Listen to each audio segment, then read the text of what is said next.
हा सत्संग संत रामपालजी महाराजांचा असून मराठी भाषिक भक्त समाजास सहज समजावे म्हणून हिंदी भाषेतून मराठी भाषेत रूपांतरित करण्यात आलेला आहे.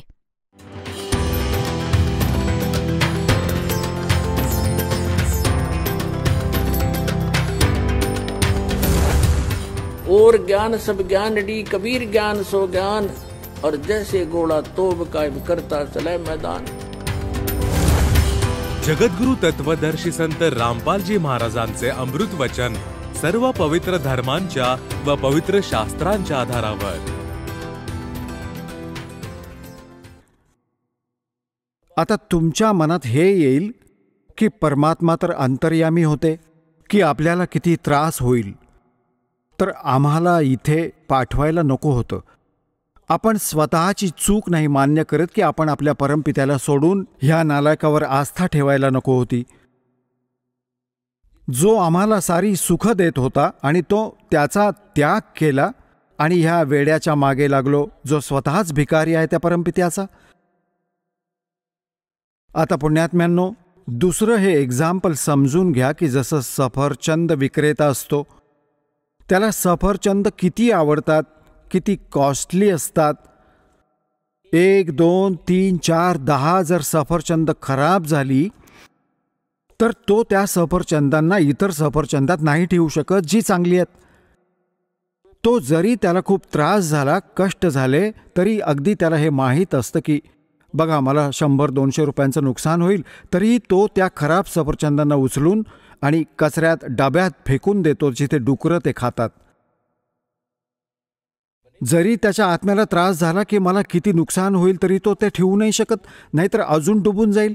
तर आपण खराब सफरचंद झालो होतो आणि परमात्म्याने आपल्याला तिथून फेकणे अनिवार्य समजलं होतं.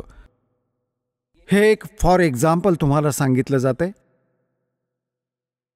आता परमात्म्याने आपल्याला येऊन विचारलं की बोला बाबांनो, कोणाला जायचं ह्याच्यासोबत.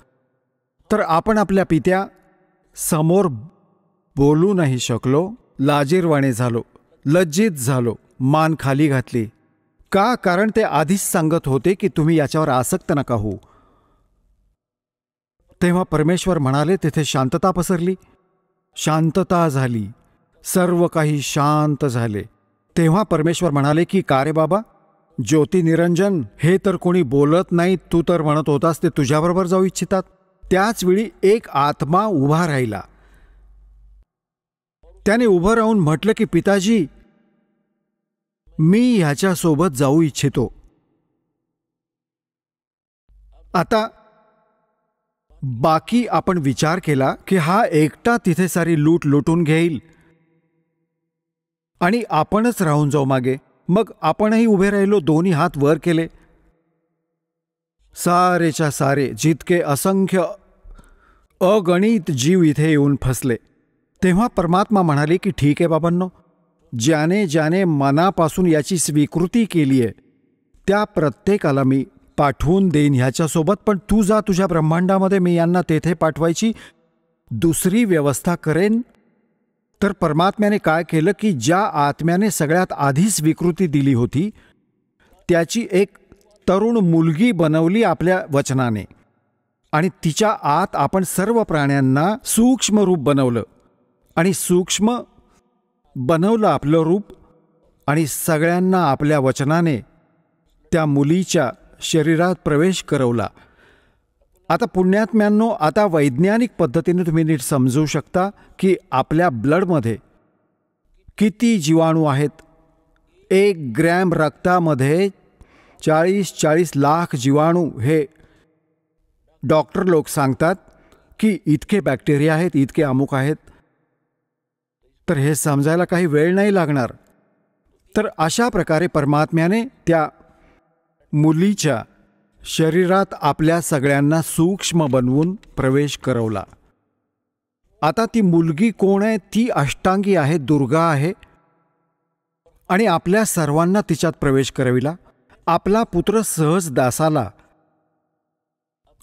पुत्र सहजदासाला ज्याला परमेश्वराने सगळ्यात आधी 16 वचनांनी उत्पन्न केलं होतं, त्यालाच तिथे विशेष त्या व्यवस्थेसाठी प्रयोग करतात.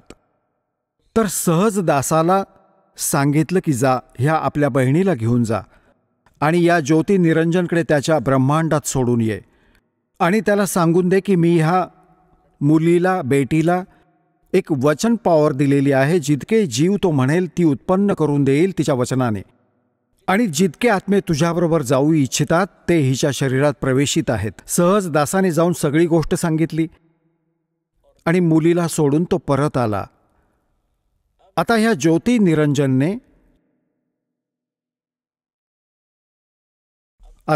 निरंजनच्या मनात हा दोष आला.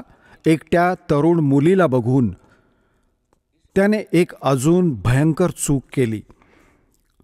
तो विषय वासनावश होऊन मुलीशी दुराचार करण्याचा प्रयत्न करू लागला. तेव्हा मुलगी म्हणाली की ज्योती निरंजन, बघा, तुम्ही पिताजींच्या वचनाने उत्पन्न झालात अंड्यामधून. तुम्ही माझे मोठे भाऊ आहात. त्यानंतर माझी उत्पत्ती त्याच परमेश्वराने केली आहे. मी तुमची बहीण आणि तुम्ही माझे मोठे भाऊ. हे दुष्कर्म नका करू. मला परमात्म्याने वचन दिलंय, वचन शक्ती दिली आहे. जितके जीव तुम्ही सांगाल, नर आणि मादी, मी वचनाने उत्पन्न करून देईन. पण त्याने अजिबात ऐकलं नाही आणि त्याच वेळी त्याने त्या मुलीवर परमेश्वराने एक आणखी कृपा केली होती की त्या मुलीला प्रजनन इंद्रिय लावले नव्हते. बाकी उर्वरित सगळे फीचर्स जे होते ते सर्व मुलीचे होते. तर त्याने आपल्या नखाने प्रजनन इंद्रिय बनवलं. आता तिने बघितलं की अत्याचार करेल, माझी अब्रू लुटेल, तर तिने एकदम सूक्ष्म रूप धारण केलं की तो जसा तिच्याशी दुराचार करण्याच्या स्थितीत आला, तोंड उघडलं बकवास करायला, त्याच्या मुखाच्या माध्यमातून पोटात गेली.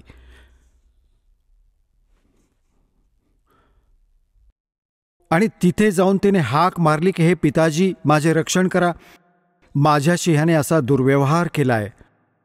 परमात्म्याला माहीत होतं की हा तुला असाच त्रास देईल. त्यांना आधीच माहीत होतं. आता झाला सुरू ड्रामा ह्याचा. तेव्हा आपला पुत्र जोगजीतचं रूप घेऊन, जे पहिल्यांदा 16 उत्पन्न झाले होते त्याच रूपात परमात्मा इथे येतात आणि त्याच्या लोकातही जोगजीत रूप घेऊन गेले होते. आणि तेथे प्रकट होऊन म्हणाले की ज्योती निरंजन, ऐक आता वचन परमात्म्याचं. तू एक फार मोठी चूक केली आहेस ह्या खऱ्या लोकात, आणि अशा सतलोकात असा अन्याय करणाऱ्यांना हा दंड लागतो, दोष लागतो, अपराध लागतो, त्याला एक रोग लागतो. आजपासून तुझं नाव काळ असेल.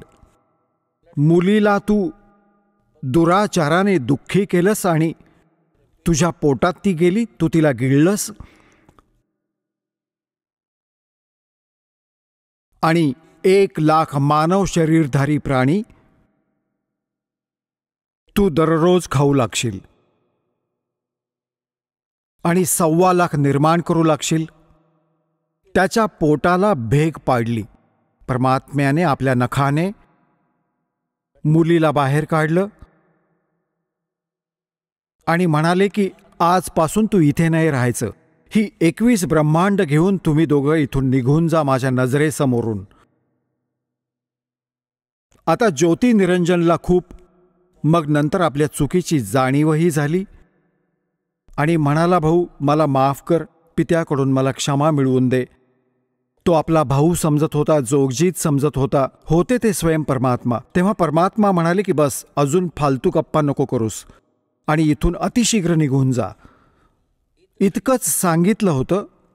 त्याची 21 ब्रह्मांडे विमानाप्रमाणे निघून गेली खूपच वेगाने आणि सतलोकापासून 16 शंखकोस दूर येऊन आणि परमात्म्याच्या विधानानुसार हे इथे चक्कर मारू लागले. 16 शंखकोसच्या अंतरावर सतलोकापासून हे आपण इथे बसलोय. नील, पद्म, शंख जसं आपण मोजतो ना, 1000, 10,000, लाख, कोटी, 10 कोटी, 10 अब्ज खर्व, 10 खर्व, नील, दशनील, पद्म, 10 पद्म, मग शंख, तर असे 16 शंख कोस. एका कोसामध्ये साधारण 1.5 मैल असतो आणि एका मैलात साधारण 1.5 किलोमीटर असतो, म्हणजे साधारण 3-3.25 किलोमीटर एका कोसात असतात. तर 48 शंख किलोमीटर अंतरावर आपण सतलोकापासून इथे आलो. हा काळ आणि ही दुर्गा. आता इथे येऊन त्याने विचार केला. त्याने पुन्हा तीच बकवास सुरू केली. मुलीने पुन्हा म्हटलं की ज्योती निरंजन, बघ, जुलूम नको करूस. आधी तर मी तुझी बहीण आहे, तू माझा मोठा भाऊ, आणि मग मी तुझ्या पोटातून बाहेर आले, तुझी मुलगी झाले, आणि ही दोन्ही नाती पवित्र असतात, तर जुलूम करू नकोस. पण ह्याने अजिबात ऐकलं नाही आणि दुर्गेशी पती पत्नीचा व्यवहार केला आणि 3 पुत्र उत्पन्न केले. 3 पुत्र अष्टंगी जाये, ब्रह्मा विष्णू शिव नाम धराये. आता पुण्यात्म्यांनो, इथे थोडीशी हिंट देतो की आजचा विषय एक खूपच आपल्या स्तरावर असेल, कारण की एकतर हे सिद्ध करणं अनिवार्य आहे की आपण ज्याला शरण गेलो आहोत वास्तवात तो परमात्मा आहे की नाही.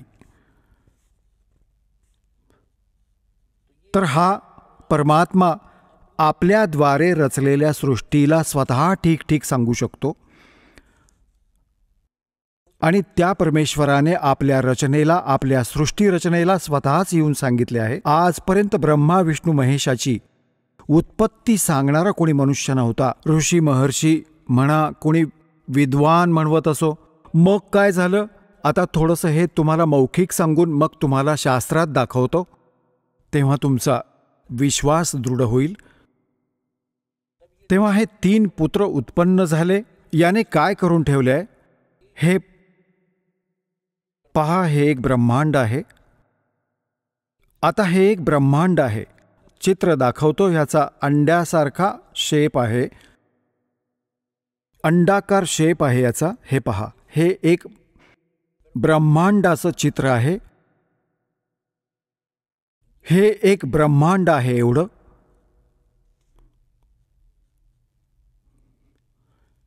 आणि ह्याच्यात काय काय स्थिती आहे बघा. ह्याच्यात काय आहे, खाली हे एक 7 लोक आहेत.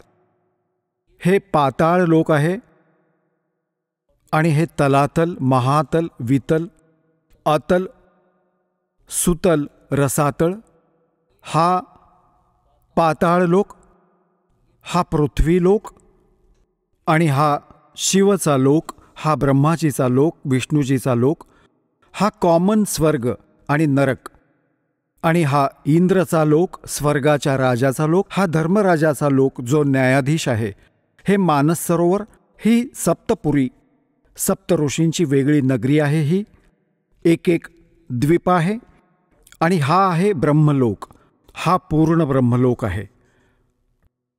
ह्या ब्रह्मांडातच हा ब्रह्मलोक आहे. ह्या ब्रह्मलोकात ह्या काळाने एक आणखी जाळं फेकलं आहे.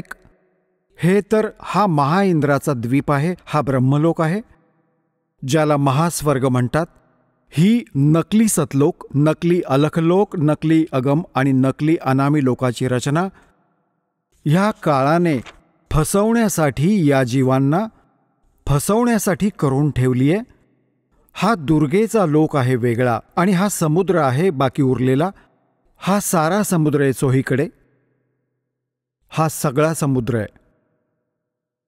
आणि इथे एक वेगळं ह्यानं गुप्तस्थान बनवलंय काळाने. इथे कोणी जाऊ नाही शकत ह्या काळाच्या इच्छेशिवाय. ह्यात याने 3 ठिकाणं बनवली आहेत. एक रजोगुण प्रधान क्षेत्र, एक रजोगुण प्रधान क्षेत्र, एक सत्वगुण प्रधान क्षेत्र, एक हे तमोगुण प्रधान क्षेत्र. जसं कोणत्या कक्षात, एखाद्या घरात, बिल्डिंगमध्ये, हाऊसमध्ये 3 कक्ष असतात आणि एका कक्षात लावली असतील ही अश्लील चित्र आणि दुसऱ्यात लावली असतील साधू संत फकीर महापुरुषांची भक्तांची चित्र आणि तिसऱ्यात लावलेली असतील शहीदांची शूरवीरांची चित्र. मग जेव्हा व्यक्ती त्या अश्लील चित्रांच्या खोलीत प्रवेश करेल, ती बघून त्या बकवादांना मनात त्याच प्रकारचे भाव नॅचरली असतील, मग ते 2 तास राहो अथवा 3 तास राहो, त्यावर नजर पडली ना आणि मनात तोच दोष उत्पन्न होईल. मग त्यावेळेस तो रजोगुण युक्त राहील. आणि जेव्हा तो सत्वगुण प्रधान स्थानी जाईल, जिथे साधू संत फकीर महापुरुषांची चित्र लावली असतील, त्यांची हिस्ट्री लिहिली असेल, तर तिथे जाऊन त्याचा आपोआप एका साधूसारखा स्वभाव बनतो. आणि तिसऱ्या, जिथे शूरवीरांचे शहीदांचे फोटो लावलेले असतील, तर त्यांच्या कथातून त्यांचं बलिदान पाहून तसाच स्वभाव बनतो. ह्या काळाने हे जाळं फेकलेलं आहे. ह्या परमात्म्याने कबीरजींनी येऊन आम्हाला सांगितले. आता भगवानांशिवाय ह्याच्या मुळाशी कोण जाणार? असं जाळं पसरवून ठेवलंय. ब्रह्मा विष्णू महेशाला माहीत नाही आपला पिता कोण आहे. आणि त्या परमपित्याने येऊन यांचा तर एक एक दाणा दाणा मोजायला लावला. तर ह्याने काय करून ठेवलंय की जसं तुम्ही पाहिलं, हे बघा, ह्या ठिकाणी हे 3 असे मोठे मोठे क्षेत्र, हे बघा जसे दाखवलेत तुम्हाला, हे खूप हजारो किलोमीटर, हजारो कोसांचं क्षेत्र आहे. हे ह्या क्षेत्रात हे रजोगुण प्रधान क्षेत्र आहे. तर हा काय करतो, ह्याच्यात तो स्वतः ब्रह्माचं रूप घेतो, आपला पुत्र, जसं हे असं रूप, आणि आपली पत्नी दुर्गेला ठेवतो सावित्री रूपात. ह्या दोघांच्या योगाने, पती पत्नी व्यवहाराने जो पुत्र उत्पन्न होतो, तो अशा चेहऱ्याचा आणि अशाच विचारांचा बनतो. आणि तोपर्यंत तिथेच राहतात जोपर्यंत ह्याचा जन्म होत नाही. आणि मग त्याला तिथेच त्याचं पालन करण्यासाठी ठेवतात, कोमामध्ये ठेवतात. जोपर्यंत हा युवा होत नाही तोपर्यंत कोमामध्ये ठेवतात आणि तसा त्याचा प्रतिपाळ चालू ठेवतात. त्यानंतर ते इथे येतात सत्वगुण प्रधान क्षेत्रात. इथे तो विष्णुरूप बनवून घेतो व आपली पत्नी दुर्गेला लक्ष्मी रूप बनवतो. ह्या दोघांच्या संयोगातून जो पुत्र उत्पन्न होतो तो सत्वगुण युक्त होतो आणि ह्याच्यासारख्याच चेहऱ्याचा बनतो. आणि इथे बघा, आणि जेव्हा तो तमोगुण प्रधान क्षेत्रात जातो तेव्हा अशी वेशभूषा करतो आणि दुर्गेला तो अशी पार्वतीसारखा चेहरा देऊन तिथे ठेवतो. ह्या दोघांच्या संयोगातून जो पुत्र उत्पन्न होतो तो ह्याच्या चेहऱ्यासारखा बनतो. मग ह्या तिघांना तो कोमात ठेवतो. आणि मग जेव्हा हे तरुण होतात, युवा होतात, ह्या तिघांना एकत्र करतो. आता ह्याआधी आम्ही तुम्हाला परमात्मा कबीरजींद्वारे आपली ही सारी आपली सृष्टीरचना सांगितली आहे. आणि ब्रह्मा विष्णू महेशाचे कोण माता पिता आहेत ती थोडीशी हिंट देईन. त्यानंतर मग तुम्हाला दाखवेन ह्या आपल्या सद्ग्रंथात, ज्याला आपण शिरोधार्य मानत होतो, आणि सत्ज्ञानयुक्त पुराण, वेद, गीता यामधून सिद्ध करून दाखवेल हा दास. तर परमात्म्याला आपण अशिक्षित मानत होतो आणि हे म्हणायचो की ह्याला काय माहीत, हा धाणक विणकर, ह्याला संस्कृत येत नाही, ह्याला काय माहीत वेद, गीता आणि पुराणातील गूढ रहस्य. अरे भगवान तर मुंगी किड्यांचीही भाषा जाणतो. तो सर्व प्राण्यांची भाषा जाणतो. आता हे सिद्ध पण करून दाखवेल दास तुम्हाला की त्या परमात्म्याने कशी कृपा केली. आता बघा, आता पुण्यात्म्यांनो, दास जे वचन म्हणेल ते असं समजा, 100% खरं समजा. आता हे जे इन्स्ट्रुमेंट प्रोजेक्टर बनवलं आहे ते परमात्म्याचं देणं आहे तुम्हा पुण्यात्म्यांसाठी. पूर्वी हे लोक स्वतःची कथा सांगत असायचे, सद्ग्रंथांची नावं घेत होते, पूर्ण वायफळ बडबड करायचे, शास्त्रविरुद्ध ज्ञान द्यायचे, आणि आपण ह्यासाठी संतुष्ट असायचो की हे सगळे विद्वान आहेत, सद्ग्रंथांशी परिचित आहेत आणि यांना ठीक ठीक सद्ग्रंथ समजले असतील. आज कळले हे कसले विद्वान होते. हे पोकळ कख पण माहिती नव्हतं यांना. आणि त्या परमपित्याला, ज्याला धाणक विणकर, एक मजूर, एक शूद्र म्हणून रिजेक्ट केलं होतं हिऱ्याला, त्यांनी 600 वर्षांपूर्वी ते ज्ञान सांगितले जे वेद, गीता आणि पुराणांमध्ये विद्यमान आहे. तर त्याआधी परमात्म्याने जे 600 वर्षांपूर्वी ज्ञान धरमदासजींना दिलं होतं ते आता समक्ष करतो. हे बघा, कबीर सागर हा तो सूक्ष्म वेद आहे.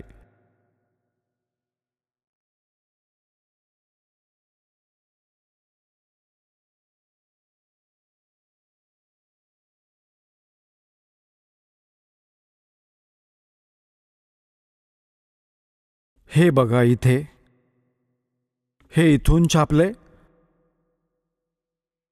मुद्रक आणि प्रकाशक आहेत खेमराज श्रीकृष्णदास, अध्यक्ष श्री व्यंकटेश्वर प्रेस, खेमराज श्रीकृष्णदास मार्ग, मुंबई. हे इथून. आणि इथे बघा, हा प्रथम खंड कबीरपंथी भारत पथिक स्वामी युगुलानंद विहारी द्वारा परिष्कृत. मुद्रक आणि प्रकाशक तेच खेमराज श्रीकृष्णदास, हे सारे तेच. आता आम्ही तुम्हाला, हा आहे ज्ञानबोध आणि बोधसागर, कबीर सागरचा एक अध्याय आहे हा बोधसागर, आणि त्या ज्ञानसागर एक बोधसागर खंड आहे, ज्ञानबोध एक याच्यात चॅप्टर आहे. आणि हे 21व्या पानावर तुम्हाला ऐकू.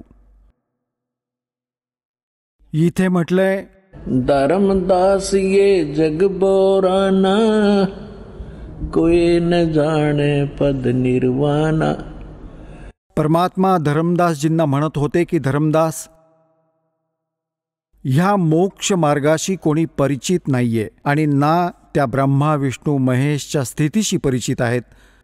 हे सारे विश्व भ्रमित आहे. हे सर्व यथार्थ ज्ञानाशी परिचित नाहीयेत. म्हणून मी तुला ही कथा सांगितली आहे. पहा, धर्मदास ये जग बोराना, कोई न जाणे पद निर्वाणा. निर्वाण म्हणजे मोक्ष मार्ग, पद म्हणजे मार्ग. यही कारण में कथा पसारा, जग से कहिए वो राम नियारा. हे चुकून मिसप्रिंट झालंय.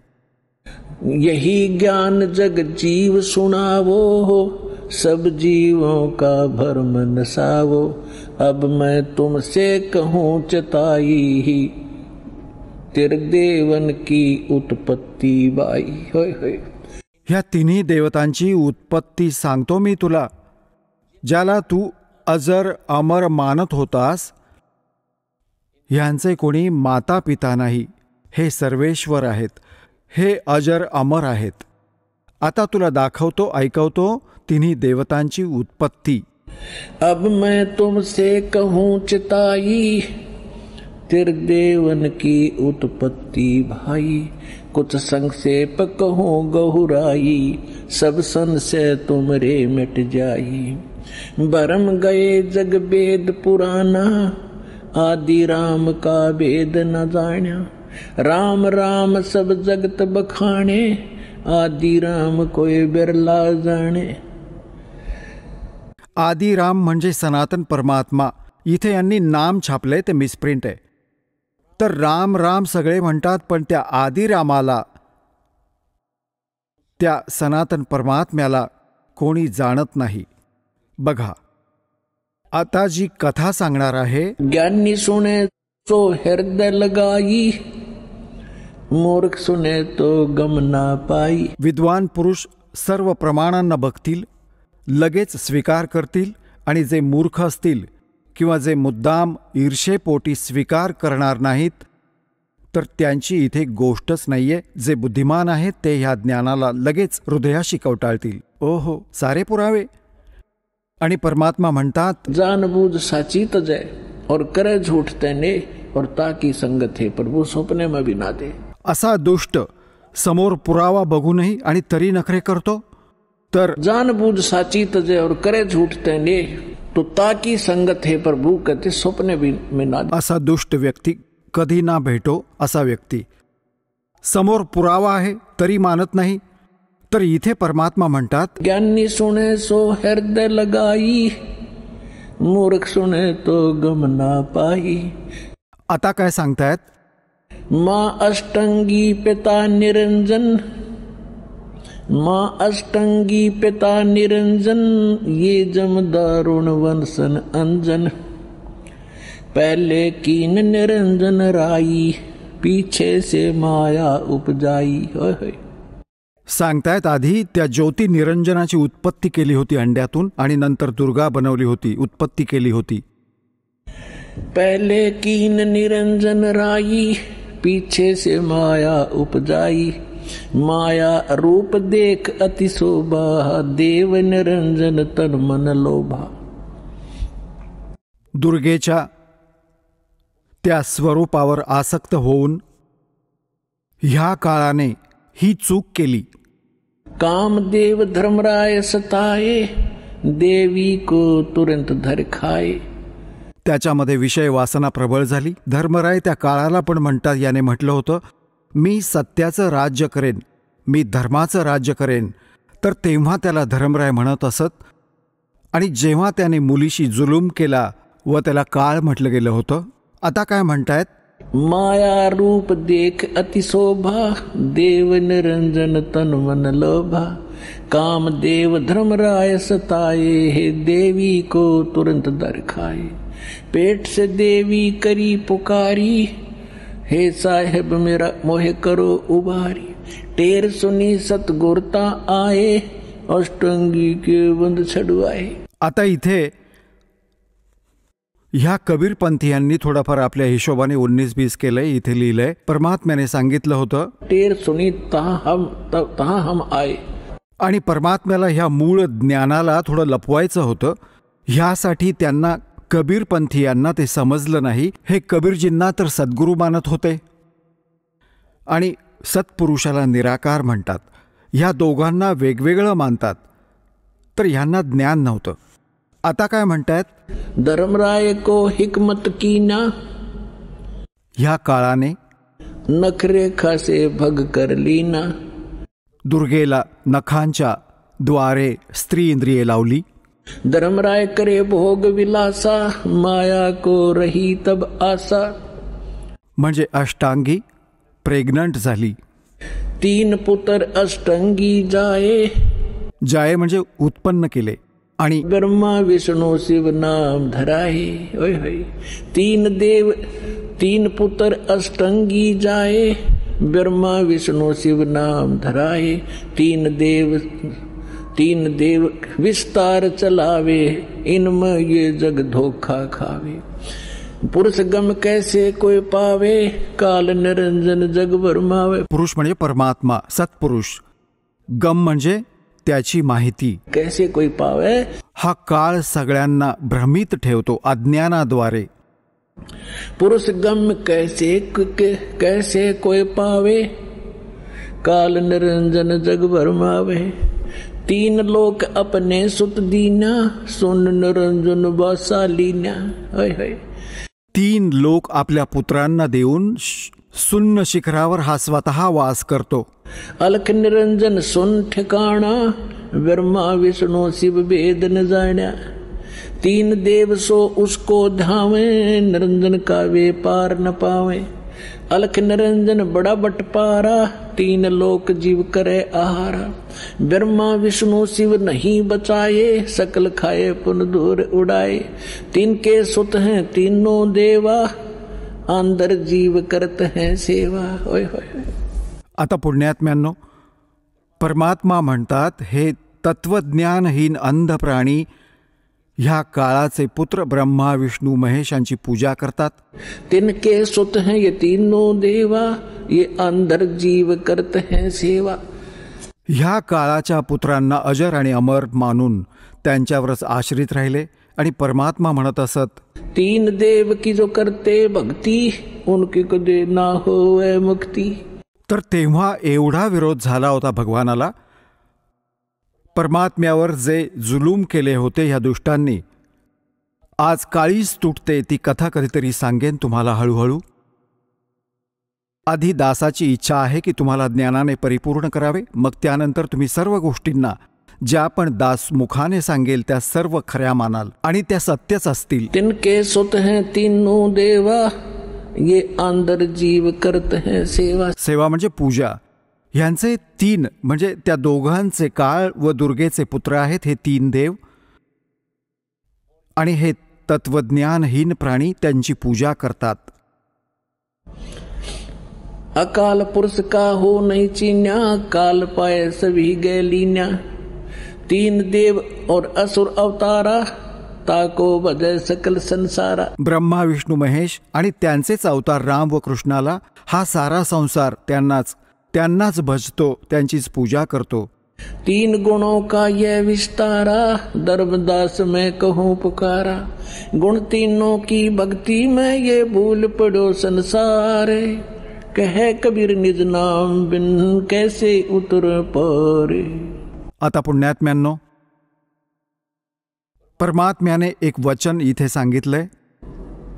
गुण तीनों की भक्ति में ये भूल पड़ो संसारी. कहे कबीर निज नाम बिन कैसे उतरो पार. हे तीन गुण काय आहेत? हे तीन गुण कोण आहेत? रजगुण ब्रह्मा, सद्गुण विष्णू आणि तमोगुण शिवजी. आणि यांना परमात्म्याला कबीर साहेबांना अशिक्षित म्हणत होते, शूद्र म्हणत होते. हा धाणक विणकर हा काय जाणणार सद्ग्रंथांच्या गूढ रहस्यांना? आता परमात्म्याने ते अमृत वचन सांगून ठेवलेत. एवढे गूढ शब्द बोलला आहे ते नकली नाही समजू शकलेत त्या परमात्म्याच्या गूढ रहस्यांना. आणि परमात्मा साऱ्या गूढ रहस्यांशी परिचित होते. हे बघा मार्कंडेय पुराण. हे बघा मार्कंडेय पुराण. ह्याच आणि गीता प्रेस गोरखपूर. तर असा आहे समजा की एक ऑथेंटिक रेकॉर्ड हिंदू धर्मासाठी. हे मार्कंडेय पुराण सचित्र मोठा टाईप केवळ हिंदी. हे गीता प्रेस गोरखपूरहून प्रकाशित आहे. ह्याच्या 123व्या पानावर घेऊन जाऊया तुम्हाला. 122. तर इथे आहे संक्षिप्त मार्कंडेय पुराण. इथून सुरू होते. मार्कंडेयजी म्हणतात, मार्कंडेयजी म्हणाले, मुनी आता इथे येऊया ह्याच्या बिलकुल समोर.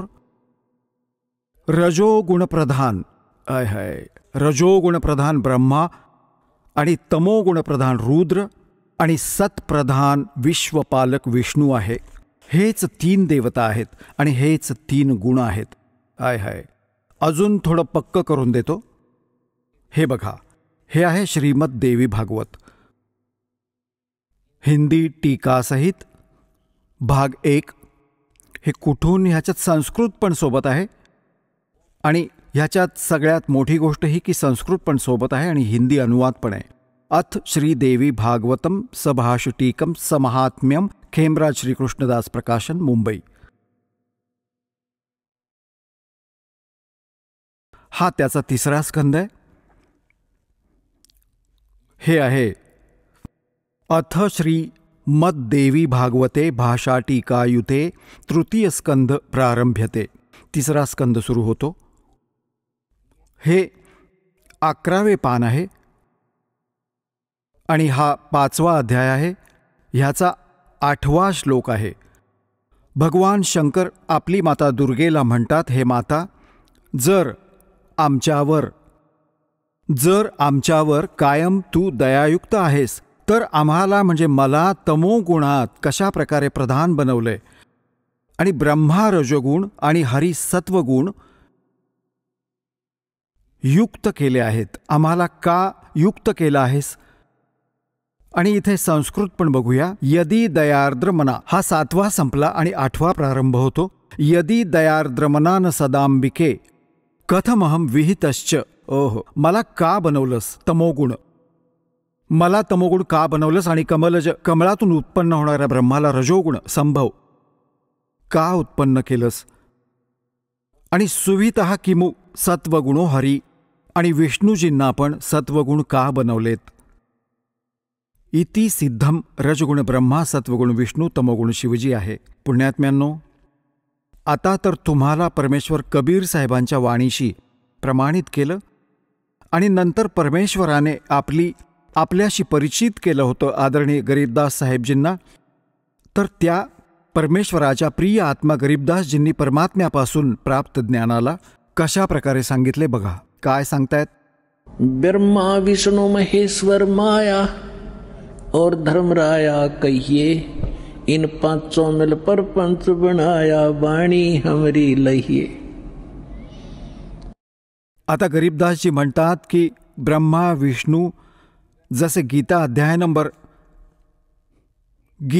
नंबर 14 आणि श्लोक नंबर 3 पासून 5 मध्ये स्पष्ट केलंय. 5 मध्ये विशेषतः म्हटलंय की अर्जुन, ह्या मायेपासून उत्पन्न तिन्ही गुण, दुर्गेपासून उत्पन्न रजगुण ब्रह्मा सद्गुण विष्णू तमगुण शिवजी, हे जीवांना इथे कर्माच्या बंधनात बांधून ठेवतात. हे त्यांना फसवण्याचे मूळ कारण आहे. हे बघा, आता तुम्हाला श्रीमद भगवद्गीतेतून प्रमाणित करतो. ब्रह्मा विष्णू महेशाची उत्पत्ती ही श्रीमद भगवद्गीता आणि गीता प्रेस गोरखपूरहून प्रकाशित आहे. जयदयाल गोयंका याचे अनुवादक आहेत. हा अध्याय नंबर 14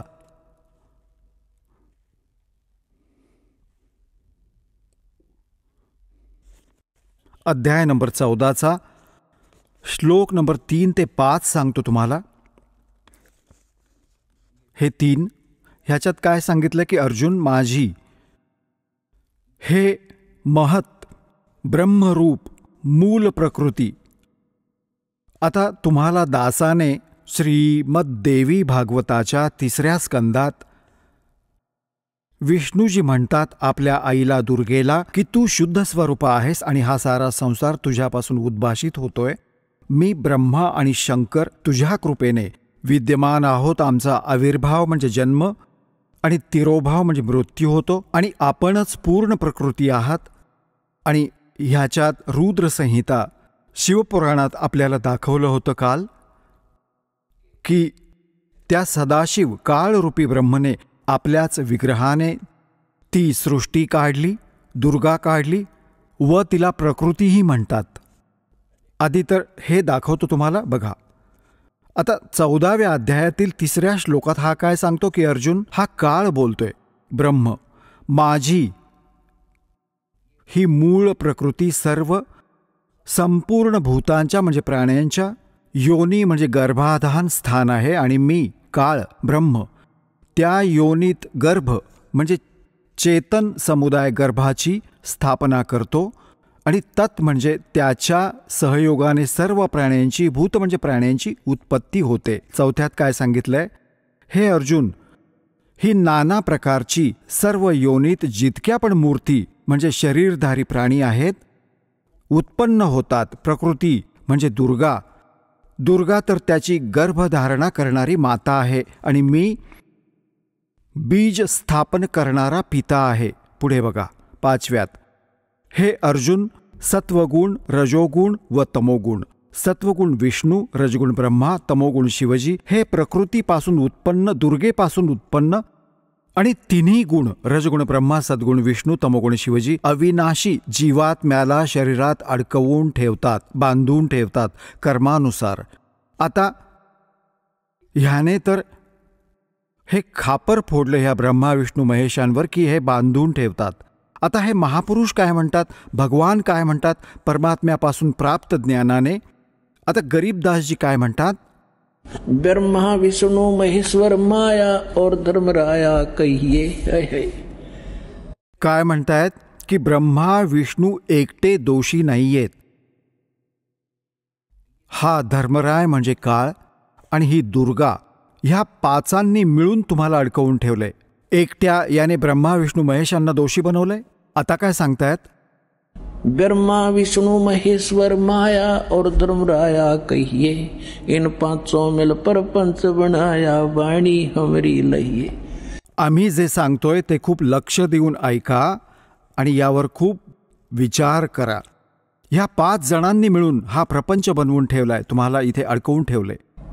ये है खोखापुर की बाजी, बिष्ट बखुंट दगासी साजी, ये कृत्रिम जीव भुलाने बाई, निजगर की तो खबर न पाई. आपल्या स्वतःच्या घराचा तर हा पत्ताही लागू देत नाही, असा दुष्ट आहे हा काळ. 1.25 लाख उपजे नित हंसा और 1 लाख विनसे नित अंसा. 1.25 लाख उत्पन्न करतो आणि 1 लाखांना रोज खातो. उत्पत्ति खपती अपरले फेरी, हर्ष शोक जोरा जम जेरी.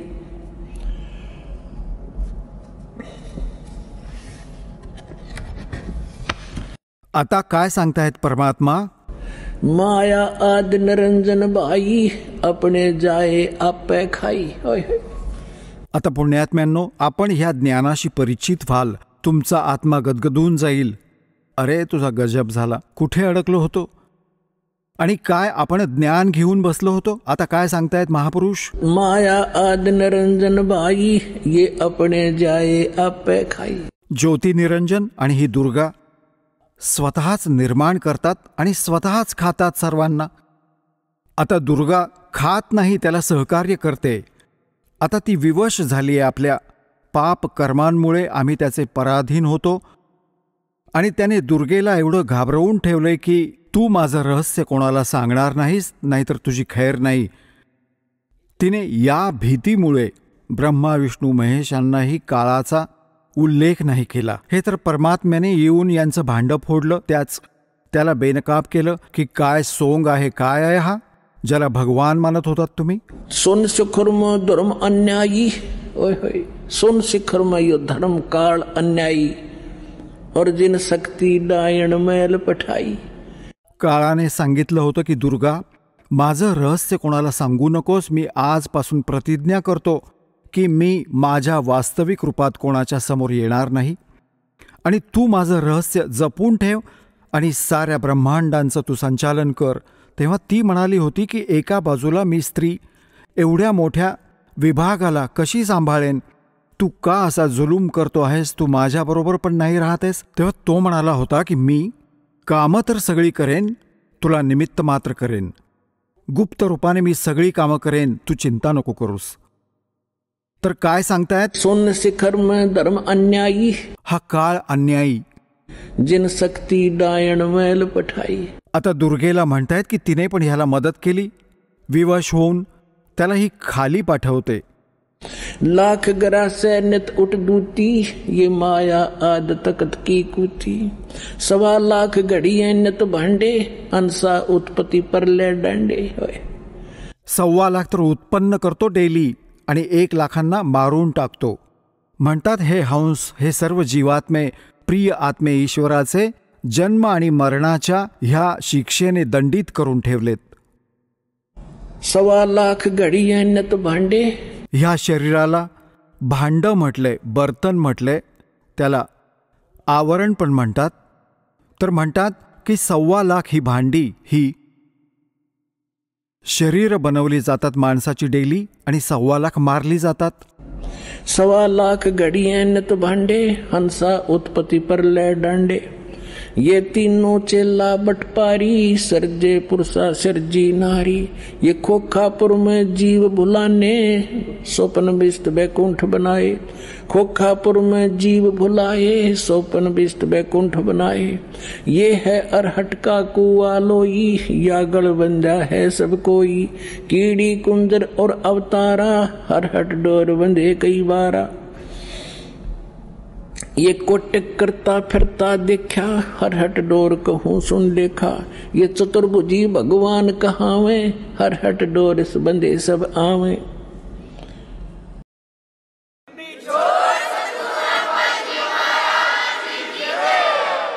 चला आता आपण त्या श्रद्धाळूंचे अनुभव जाणून घेऊया ज्यांनी जगद्गुरु तत्वदर्शी संत रामपालजी महाराज यांच्याकडून दीक्षा प्राप्त केलेली आहे, तसेच त्यांच्याद्वारे सांगितलेल्या भक्ती मार्गावर चालत आहेत. नमस्कार सतसाहेब. आपलं नाव पांडुरंग अभिमान सुतार, आपण कुठून आलात? जेजुरी तालुका पुरंदर जिल्हा पुणे. आपला व्यवसाय काय आहे? सुतारकाम.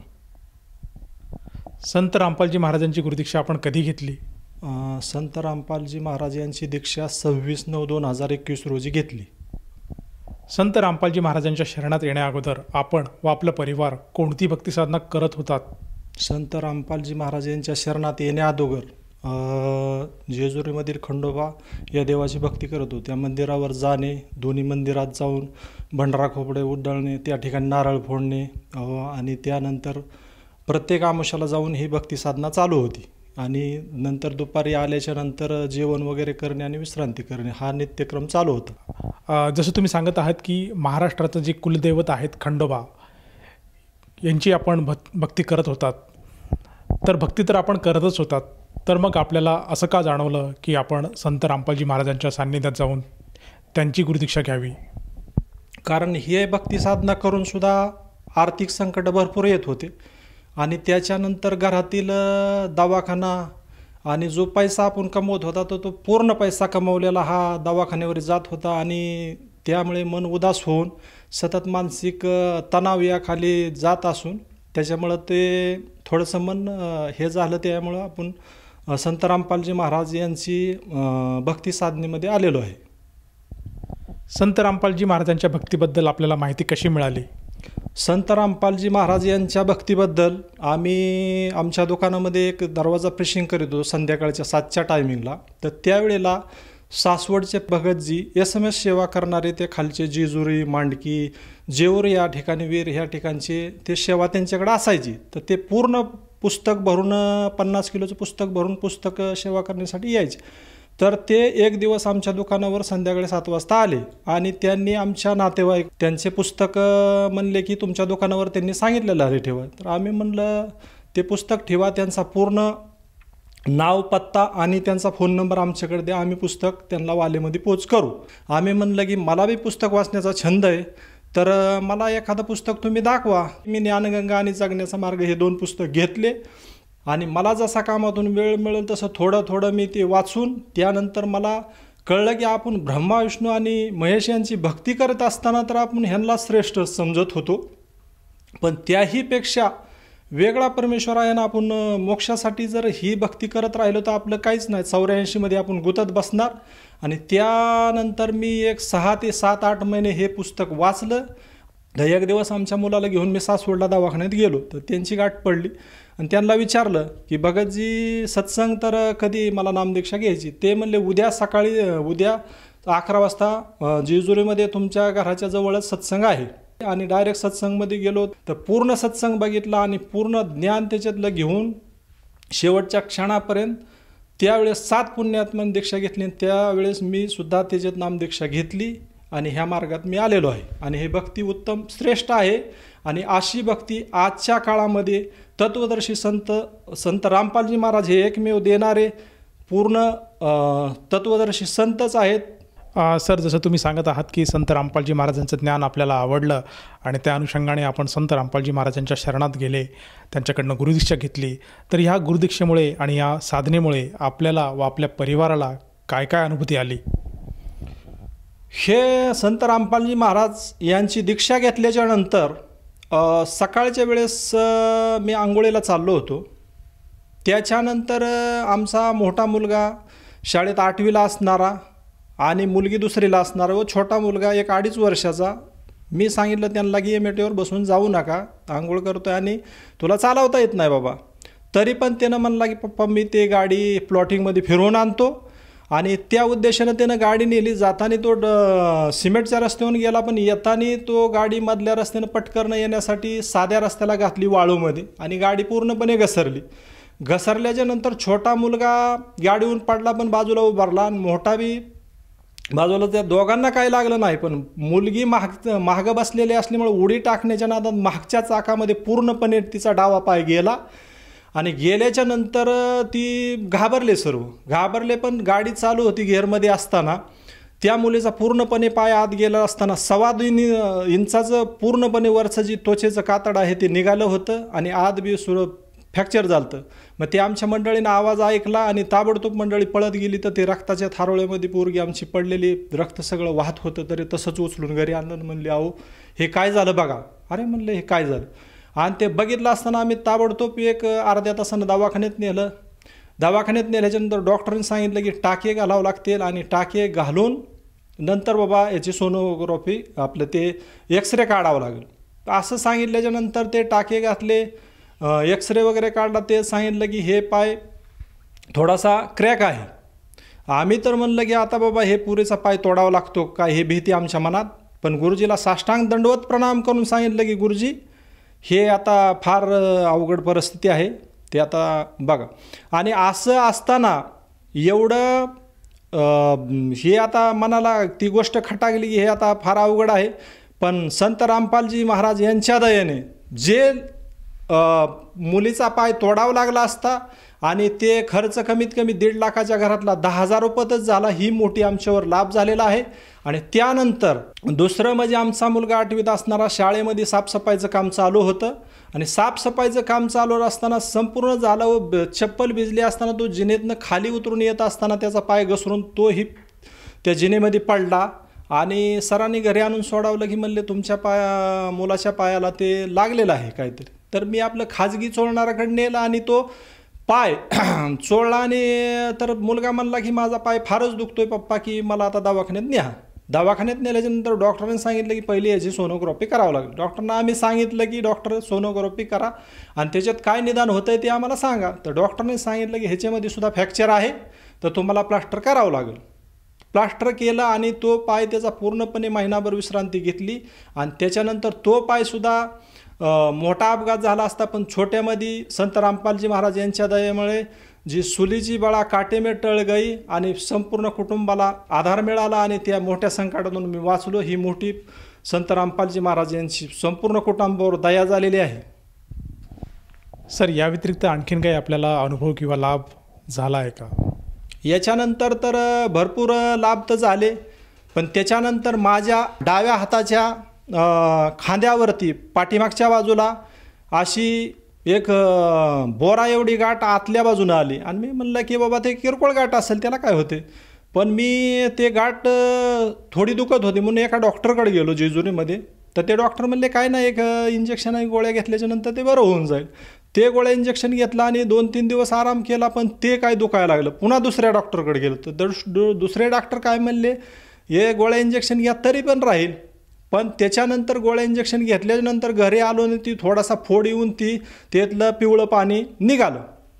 त्याच्यानंतर 2 दिवस फार भयंकर गाठ दुखत की मान वगैरे अशी खतरनाक दुखायला लागली की काय सुचेनाच. मग त्याच वेळेस डायरेक्ट मी संत रामपालजी महाराज यांच्या फोटोसमोर घरात लावलेल्या दंडवत प्रणाम घातला आणि गुरुजींना सांगितलं, गुरुजी हे असह्य वेदना मला सहन होत नाही, तर ताबडतोब या दासावर तुम्ही तुच्छ दासावर दया करा, नाहीतर या दासाची परिस्थिती बिघडत. कारण तो तसा दर्दच भयंकर होत होता सहन होण्यासारखं.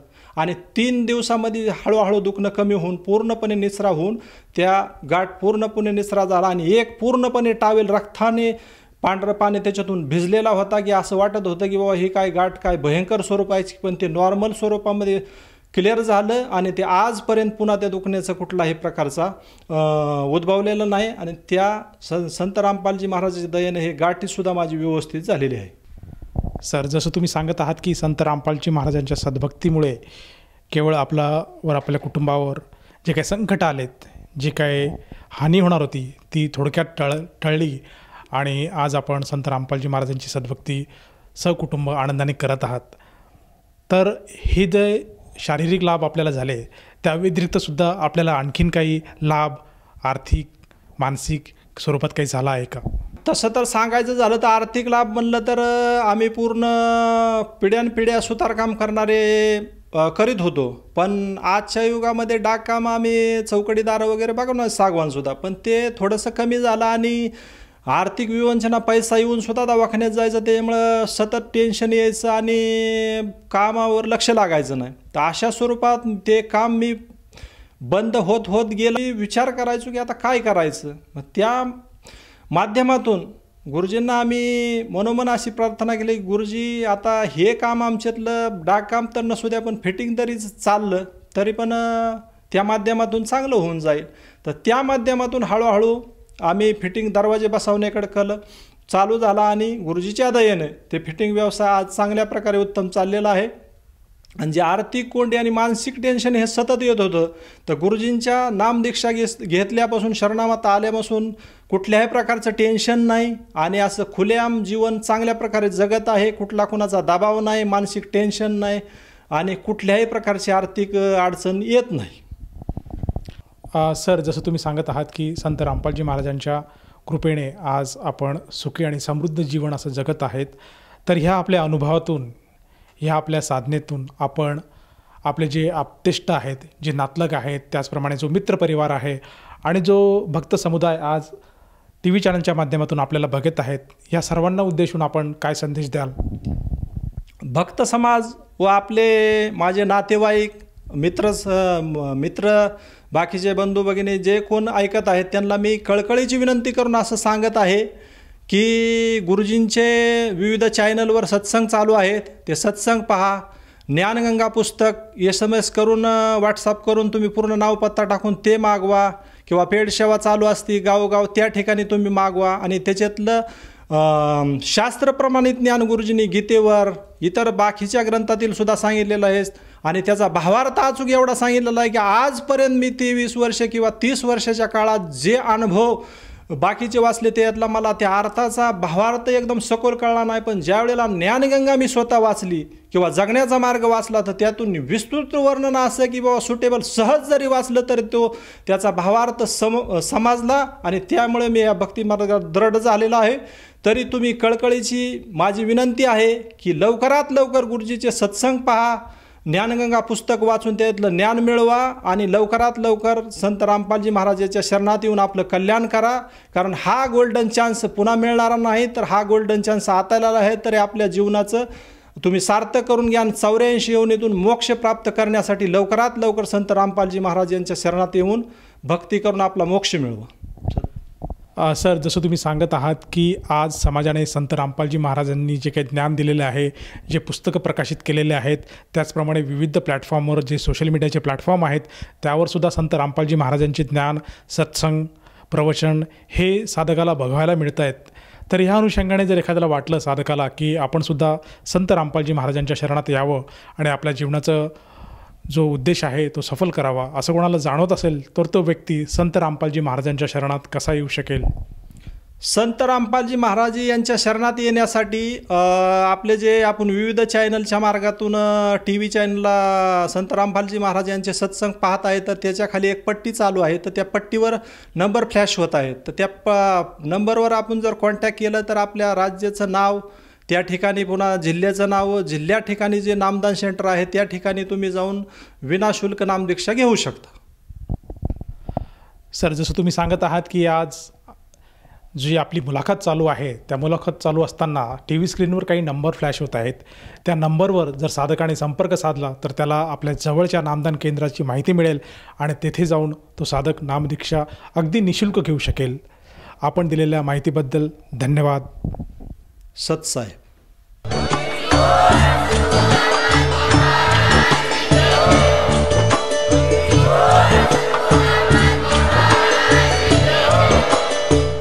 आपण ऐकत होता जगद्गुरु तत्वदर्शी संत रामपालजी महाराज यांचे मंगल प्रवचन, ज्यांच्या शुभ आशीर्वादाने संपूर्ण विश्वामध्ये 500 पेक्षा जास्त नामदीक्षा केंद्र आहेत, जिथे निशुल्क नामदीक्षा दिली जाते.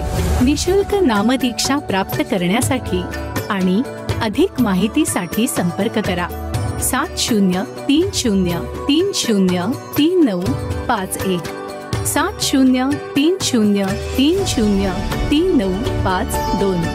अद्वितीय आध्यात्मिक ज्ञान वाचण्यासाठी, पाहण्यासाठी आणि ऐकण्यासाठी संत रामपालजी महाराज ॲप अवश्य डाउनलोड करा किंवा आमची वेबसाईट www.jagadgururampalji.org वर विजिट करा.